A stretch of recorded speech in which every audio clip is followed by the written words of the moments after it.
Evelyn Carter was locking her pool gate at Blue Ridge Retreat, the sun dipping low over Asheville's hills, when Karen Wheeler marched up, hollering like she'd caught a thief. She demanded answers, loud enough to stir the pines, and soon called 911. Minutes later, police rolled in, lights flashing, but it didn't end how Karen figured. What happened out there? Stick around for the whole story. It's one worth hearing. I'd love to know where you're reading from. Drop your town below if you like. Let's get to it. The sun eased down over Asheville, North Carolina, tinting the Blue Ridge Mountains gold. At Blue Ridge Retreat, Evelyn Carter locked the pool gate, her old denim jacket patched from years of wear, clipboard marked with water checks. The air smelled of chlorine and pine. At 48, she'd fought 12 years to turn this overgrown lot into a peaceful getaway. Proof hard work pays off after life's curveballs. It was her pride, built with her own hands. The lock clicked, dusk falling, when heels snapped on stone. Karen Wheeler, new from Pinewood Estates, marched up, glaring suspiciously. Evelyn Carter turned slow, her sneakers scuffing the gravel, and faced Karen Wheeler, standing there like she owned the whole ridge. The woman's heels dug into the stone path, her arms folded tight across that fancy beige dress, her sharp blue eyes sizing Evelyn up like she'd caught a stranger rifling through her pantry. Dusk settled heavier now, the mountain air cooling fast, but Karen's voice cut through it hot and loud. "Just what do you think you're doing out here?" she snapped, her words sharp enough to wake a napping hound. "Who said you could mess with this pool?" Evelyn took a steady breath, resting the clipboard against her hip. She'd heard that tone before, too many times over the years, and it still stung a little, though she'd learned to keep her cool. "I'm Evelyn Carter," she said, voice calm as the pool water behind her. "I own Blue Ridge Retreat, just locking up for the night, same as always." She kept it simple, figuring the truth ought to be enough. It usually was. Karen blinked, then let out a short, dry laugh that echoed off the pines. You own this place?" She tilted her head, lips curling, like she'd just bitten into a sour lemon. "I don't think so. I've lived up in Pinewood Estates 3 weeks now, and I know how things work around here. This retreat's too nice for you to be running it." Evelyn shifted her weight, her brow creasing just a touch. After a long day, testing water, hauling towels, greeting guests with a smile even when her feet ached, she wasn't in the mood for nonsense. But she held steady, hands resting easy by her sides. "Too nice how?" she asked, keeping her tone even. "I built this place myself 12 years back. It's mine, fair and square." Karen stepped closer, heels clicking like she was marching to war, her finger wagging in the air.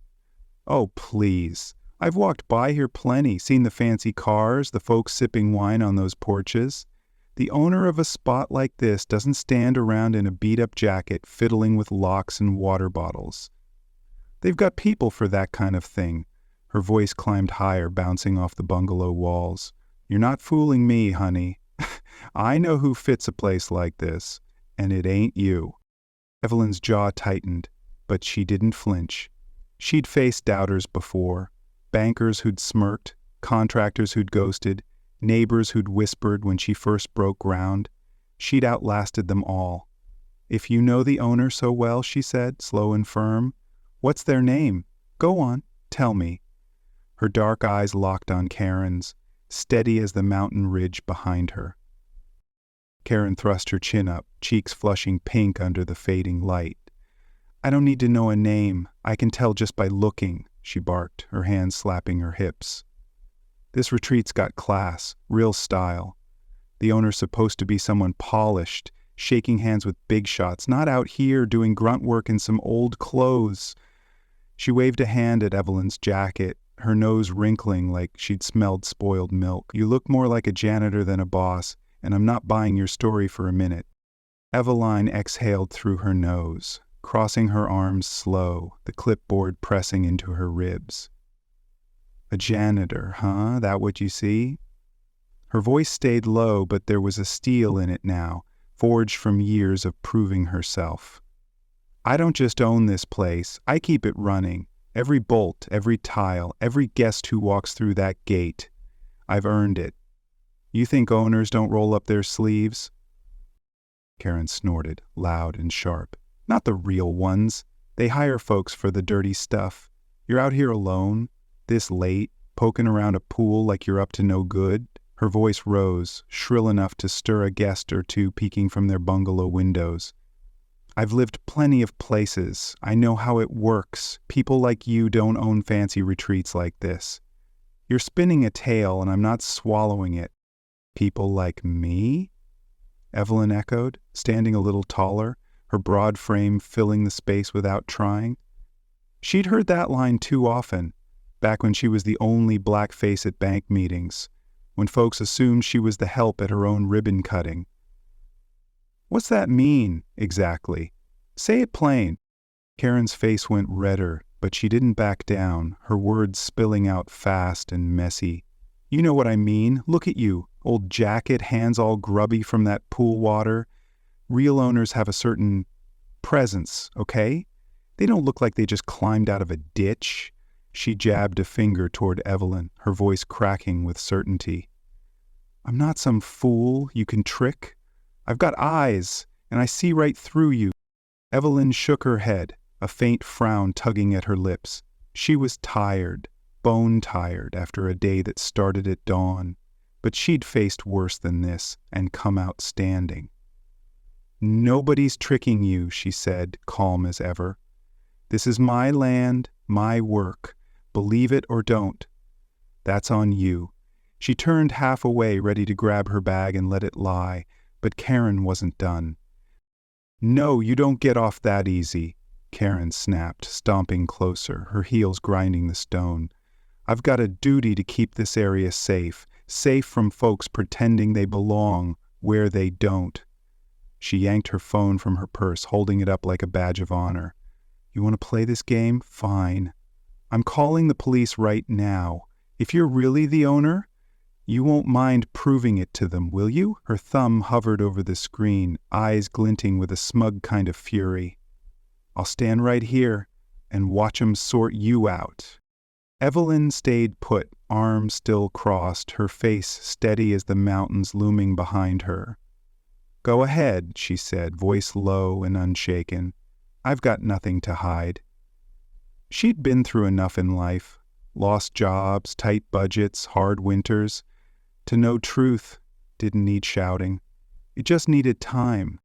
Erin punched the numbers in, spinning away but tossing a glare back over her shoulder. Hello, 911. I need officers at Blue Ridge Retreat. Quick, she barked into the phone, loud enough to carry across the lot. There's a woman out here messing with the pool, saying she owns the place. I don't believe a word of it. She looks suspicious. Real suspicious. Please hurry. Her free hand flailed like she was waving down a rescue crew, her voice bouncing off the pines and stirring a few more curious faces at the bungalow doors. She hung up, turning back with a smirk that said she'd already won. Cops are coming, she announced, planting her hands on her hips. Better get your story straight, 'cause I know you're not who you say you are. I'll prove it, you wait and see. Evelyn met her gaze, her dark eyes calm but unyielding, like a rock in a rushing stream. I don't need a story, she said, quiet and sure. Facts will do just fine. Erin huffed, shifting her weight, her heels scraping the path. Oh, we'll see about that, she shot back, her voice dripping with scorn. When they haul you off, don't say I didn't give you a chance to come clean. The distant wail of sirens crept through the evening air, growing louder, lights flickering red and blue against the ridge. A few guests stepped onto their porches now, murmuring to each other, some pulling out phones to capture whatever was brewing. Evelyn stood her ground, the clipboard still tucked under her arm, her heart steady despite the noise swelling around her. She'd built this place with her own two hands. Nobody, not Karen, not anybody, could take that away. Not tonight, not ever. The sirens grew loud fast, cutting through the cool Asheville night as two squad cars rolled up the gravel drive to Blue Ridge Retreat. Red and blue lights splashed across the pool's glassy surface, danced over the white fences, and lit up the pines like a 4th of July show. Evelyn Carter stood steady by the gate, her denim jacket catching the glow, clipboard still tucked under her arm. Karen Wheeler paced a few steps off, her heels clicking sharp on the stone, arms crossed tight like she was holding her victory in place. A handful of guests, retirees mostly, sipping evening coffee on their bungalow porches, peeked out, whispering to each other, some fumbling for their phones. Officer Daniel Hayes stepped out first, a stocky man with gray at his temples and a no-nonsense squint, his boots crunching gravel as he sized up the scene. Officer Mia Torres followed, younger, with a quick nod and a notepad already in hand. They scanned the lot, Evelyn calm by the pool, Karen puffed up like a rooster ready to crow. Karen didn't waste a second, charging toward them with her chin high. "Thank goodness you're here," she hollered, loud enough to wake half the ridge. "This woman's been messing with the pool, claims she owns the place. I caught her locking it up like she belongs here, but I live up in Pinewood Estates. I know she's lying."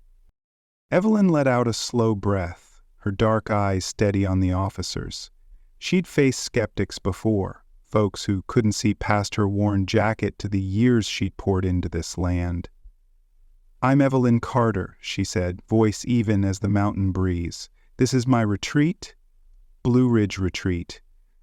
Been mine 12 years. Here's my ID and business license." She reached into her pocket, slow and careful, pulling out a battered leather wallet. She handed over the papers, her hands steady despite the ache in her legs from a long day. "If you need more, I've got the deed in my office up at the house."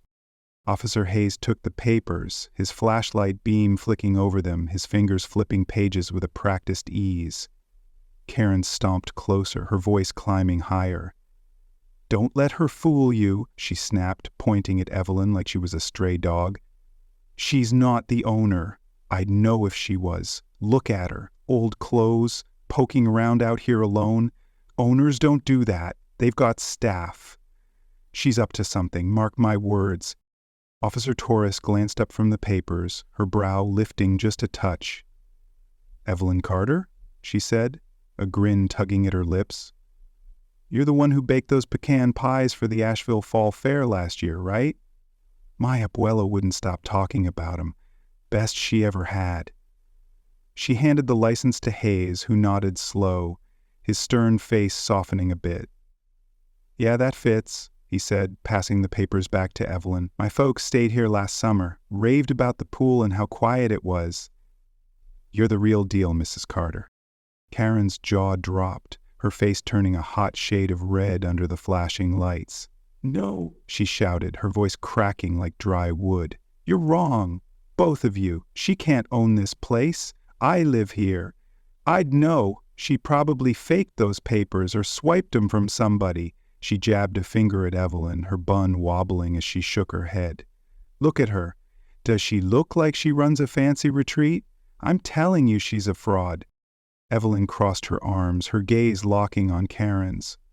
"I built this retreat from nothing," she said, her tone low and firm, carrying the weight of every nail she'd hammered, every bill she'd paid. "Started with a broke-down lot and a dream, worked it till it stood tall. That's who I am.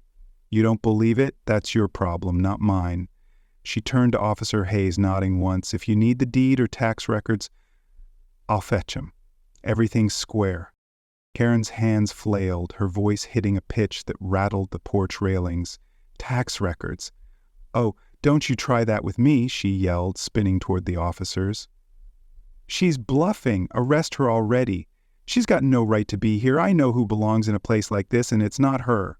Her words tumbled out wild, her face twisted with a mix of fury and disbelief, like she couldn't fathom losing this fight. Officer Torres stepped forward, her notepad flipping shut, her tone sharp but calm. "Ma'am, you said she's faking papers and trespassing. Where's your proof?" she asked, eyeing Karen hard. "You got anything to back that up?" Karen stammered, her hands clenching into fists. I don't need proof. Just look at her. She doesn't fit? You blind or what?" Her voice shook now, but she held her ground, chin jutting out like she could will them to agree. Officer Hayes took a step closer to Karen, his broad frame casting a shadow over her, his voice gravelly and stern. "Mrs. Carter's papers check out. Name, dates, all legal," he said, cutting through her noise. "You called us out here saying she's trouble, then claimed she forged everything, with nothing to show for it. That's not just a mistake, ma'am. That's slander, and it's public now." He nodded toward the porches, where a small crowd had gathered. Gray-haired folks in sweaters, a few younger ones too, phones out filming the whole mess. A man in a plaid shirt chuckled, holding his camera steady. "This is going on Facebook. Karen versus the pool lady." Karen stumbled back a step, her bravado cracking, but she rallied fast. "Slander? I was protecting this neighborhood," she barked, her voice trembling. "She doesn't look like an owner, out here in that jacket messing with chemicals. I've got every right to call it out." Her eyes darted to the crowd, then back to the officers, desperate for a foothold. Evelyn faced her, calm as ever, her words steady like the ridge itself. "You've got a right to think what you want," she said, "but not to make up lies about me.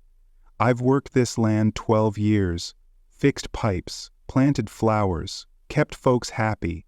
You don't like how I do it? That's your load to carry." She glanced at the officers, her tone softening. "I've said my piece. Facts'll hold up." The crowd buzzed louder now. A woman with curlers in her hair leaned over her porch rail, calling out, "That's Evelyn Carter. She's the best around here." A gray-bearded man nodded, phone still rolling. "Karen's digging her own hole. Better watch this blow up." Officer Torres frowned at Karen, her patience thinning. "You pulled us out here on a false report, then doubled down with no evidence," she said.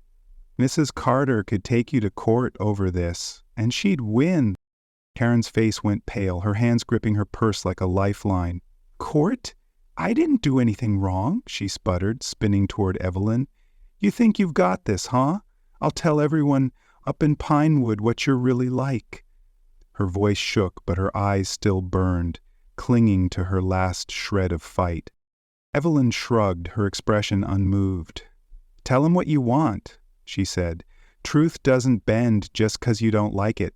She looked to Officer Hayes, weary but firm. "I just want to finish up and head home. Long day." Officer Hayes nodded, pinning Karen with a hard stare. "You'd best quit now, ma'am," he said, voice low. "This is your warning. We'll log it and leave it. But if Mrs. Carter presses charges, those phones got you cold." The crowd murmured, cameras still rolling, as Karen froze, her smug grin long gone, replaced by a flicker of panic she couldn't hide. The red and blue lights dimmed as Officer Hayes gave Karen Wheeler one last hard look, his boots crunching gravel as he turned back to his squad car. Officer Mia Torres lingered a moment, tucking her notepad away, her eyes flicking between Karen's flushed face and Evelyn Carter's steady calm. The crowd on the bungalow porches buzzed low, retirees in flannel shirts and slippers, a few night owls with phones still out, whispering like they'd just watched a Saturday matinee on. Karen stood there, clutching her purse tight, her heels shifting on the stone path as if she might bolt, but there was nowhere to go. Officer Hayes paused by his car door, his voice gruff but clear. "You called us out here for nothing, ma'am," he said to Karen. "Wasted our time with a wild goose chase, then threw around accusations that don't hold water. Mrs. Carter's got every right to take this further. Court see it her way." He nodded toward Evelyn, who hadn't budged from the pool gate, her arms still crossed over that old denim jacket. Karen's mouth opened, then shut fast, her hands trembling. "I was just looking out for the neighborhood," she sputtered, her voice thinner now, like a tire losing air. Evelyn watched her, steady as the ridge behind her, the clipboard resting easy against her hip. She'd dealt with tougher days. Pipes bursting in winter, guests griping over cold coffee, and this wasn't about to shake her. "If you folks aren't in a rush," she said to the officers, her tone warm but tired, "I've got a pot of coffee up at the house. Been a long day. Reckon you could use a cup too?" Her dark eyes crinkled just a bit, a small peace offering after the storm. Officer Torres grinned, her shoulders relaxing. "Coffee from you, Mrs. Carter? I'm not saying no to that." "Heard you make it strong." Officer Hayes tipped his head, a rare half-smile breaking through. "Appreciate it," he said. "We'll follow you up." Evelyn nodded, turning toward the main house, her sneakers scuffing the gravel soft and steady. She didn't look back at Karen, just kept walking, the crowd parting a little as she passed, a few folks murmuring approval. Karen stayed rooted, her beige dress catching the last of the flashing lights, her face a mix of fury and something softer, maybe shame, though she'd never admit it. "This isn't over," she called after Evelyn, her voice cracking, but it didn't carry far. The officers climbed into their cars, engines rumbling, and pulled out slow, leaving a trail of dust that settled over the stone path.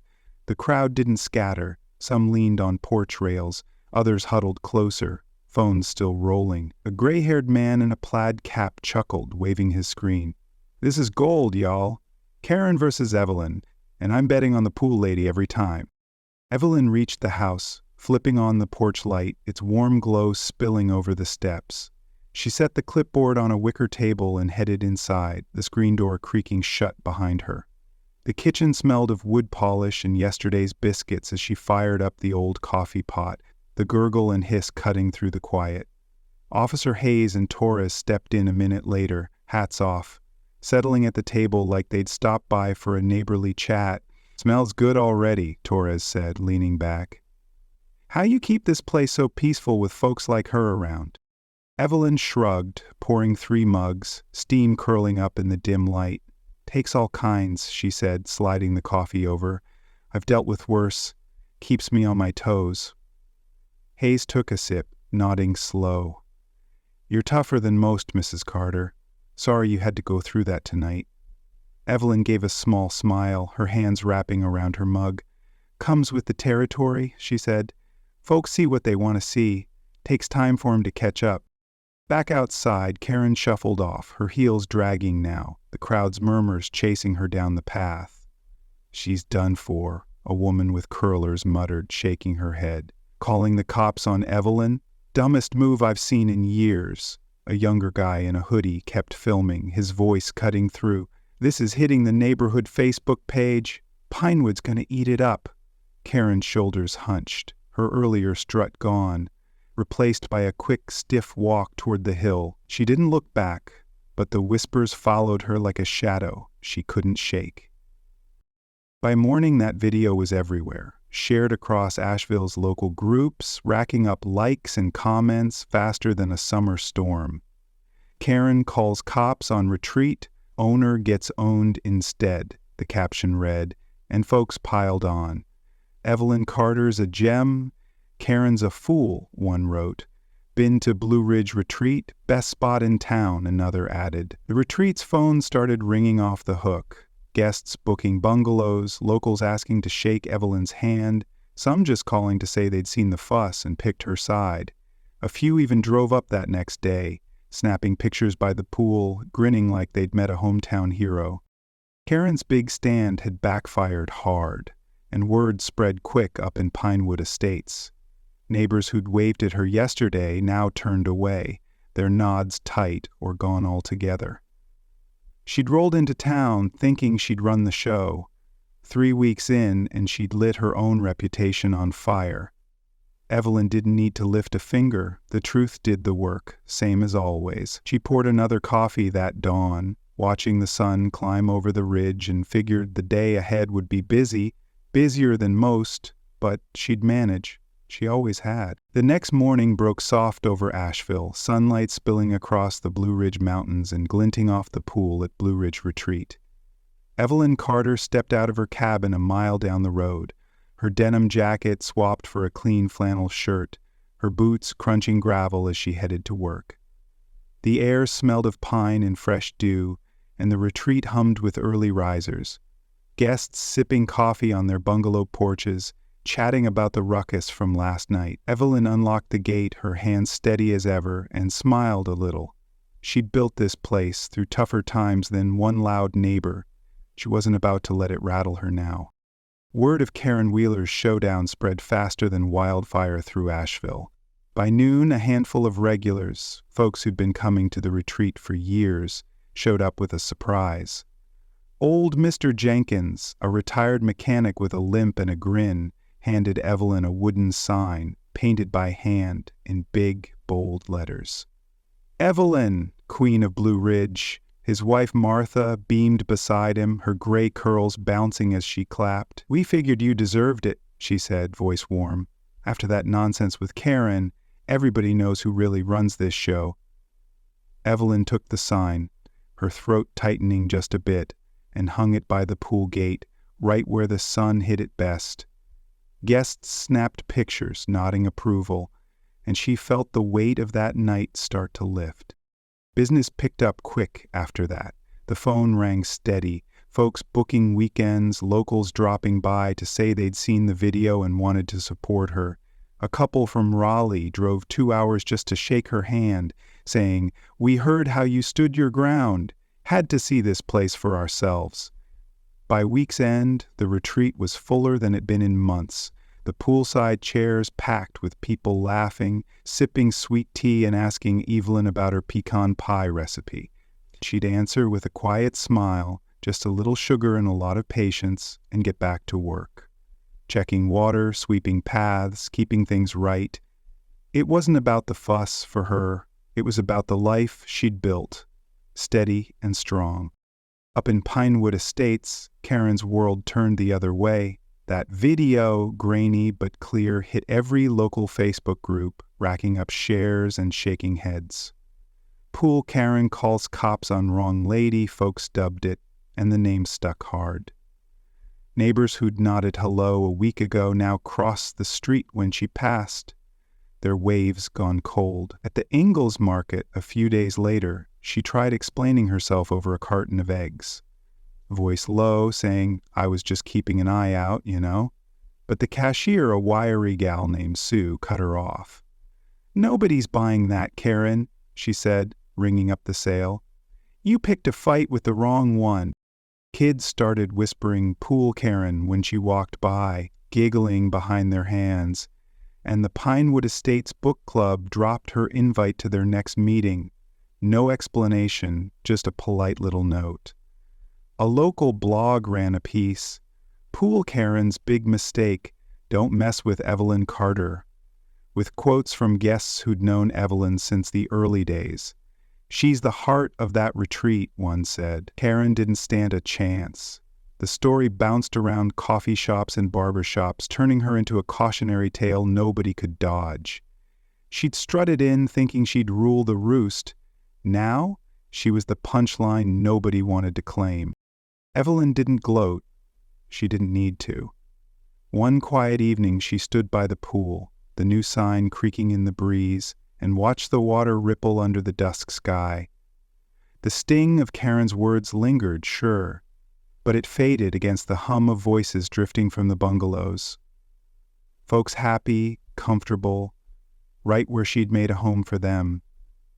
She tightened a loose bolt on the gate, her hands steady, as always, and headed back to the house. A few regulars waved from their porches, calling out, "Night, Evelyn, keep it up." She waved back, a small nod, and figured that was enough. Karen had lit her own fire. Evelyn didn't need to fan the flames. The truth had settled it, same as it always did. Evelyn Carter locked the gate that next evening, the Blue Ridge Mountains standing quiet behind her, their peaks catching the last light of day. She'd won, not with shouting or spite, but with the plain truth of her work, her life laid out in every plank and puddle of that retreat.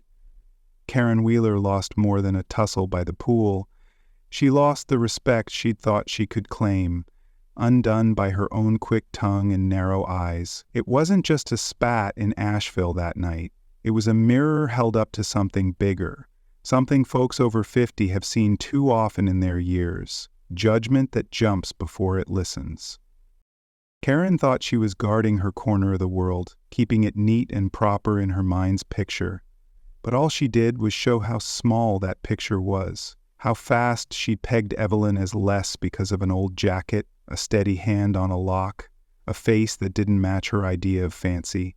She paid for it, not with a fine or a courtroom, but with neighbors turning away, whispers following her down the street. Evelyn stood tall, not because she had to prove Karen wrong, but because she'd earned her place. 12 years of sweat, late nights, and stubborn hope. That's the kind of strength folks our age know well. Quiet, steady, built on what you've weathered. This isn't just Evelyn's story, it's one too many carry in their bones. The waiter shadowed in a store, the nurse questioned in her own hospital, the neighbor eyed funny for no good reason. It's the same thread, woven through years of living. Karen's lesson landed hard. You don't get to write someone else's worth based on what you see in a glance. Evelyn didn't need to fight back with fists or fancy words. The truth did that for her, same as it's done for so many who've had to stand their ground. It's a reminder we've all brushed up against. Life's too short to judge folks by the cover instead of the pages they've filled. For every Karen out there, there's an Evelyn. Folks who prove value. Isn't a suit you wear or a look you carry. It's in the work, the grit, the way you keep going when the odds stack high. This wasn't just a dust-up by a pool. It was a wake-up call, a nudge to look twice before pointing fingers. We've all seen those quick looks, those 911 calls over nothing but a hunch, maybe even given them ourselves once or twice. But here's the thing. Jumping to conclusions doesn't just trip up the other guy. It turns around and bites you, leaves you standing alone when the dust settles. Evelyn kept on, checking her pool, pouring coffee, welcoming folks, because that's who she is. Karen's noise couldn't touch that, and neither can anyone else's. That's the heart of it. Hard work stands up when petty doubts fall flat. So next time you're ready to call someone out, take a breath, ask a question, look a little closer. The cost of getting it wrong isn't just a story folks tell. It's a lesson that sticks, a ripple that runs deeper than you figure. Truth has a way of sorting itself out, louder than any shout, stronger than any lie. If you enjoyed this story, don't forget to hit the like button, subscribe, and turn on the notification bell so you never miss out on more exciting stories every day. See you in the next one.